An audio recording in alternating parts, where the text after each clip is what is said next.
আসসালামু আলাইকুম প্রিয় দিনী ভাই ও বোনেরা আমার। আশা করি আল্লাহর অশেষ রহমতে সবাই ভালো আছেন। আজকের ভিডিওটিতে আমরা জানব জীবন বদলে যাওয়ার মতো কিছু উপদেশ। তাহলে চলুন জেনে নেই উপদেশগুলো। নিজের ভুলের জন্য প্রতিদিন অন্তত 100 বার আস্তাগফিরুল্লাহ পড়ুন। 2. সপ্তাহে একদিন হলেও রাতে তাহাজ্জুদ সালাত আদায় করুন। 3. নিজের যা কিছু আছে তাই নিয়েই সন্তুষ্ট থাকুন এবং আলহামদুলিল্লাহ বলে আল্লাহর কাছে শুকরিয়া আদায় করুন। 4.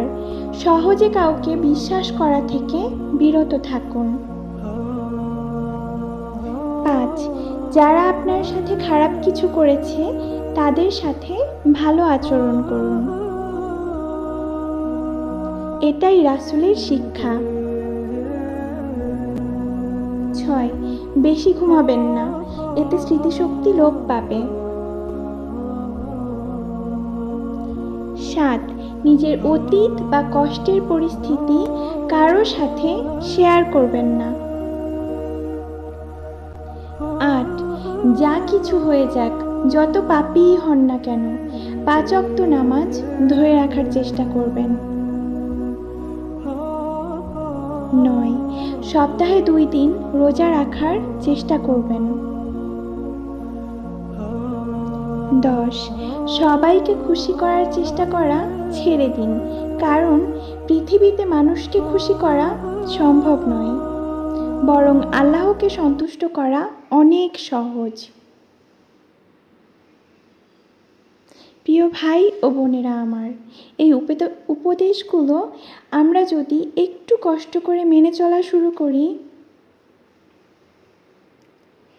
তাহলে আল্লাহর রহমতে খুব শীঘ্রই আপনি আপনার জীবনের পরিবর্তন দেখতে পারবেন। সেই পরিবর্তনটা হতে পারে আপনার আর্থিকভাবে, সামাজিকভাবে, পারিবারিকভাবে অথবা ব্যক্তিগতভাবে। তাই আর দেরি না করে আজ থেকেই উপদেশগুলো মেনে চলার চেষ্টা করুন। মহান আল্লাহ তাআলা আমাদের সবাইকে সঠিক পথে চলার তৌফিক দান করুন। আমিন। আসসালামু আলাইকুম ওয়া রাহমাতুল্লাহ।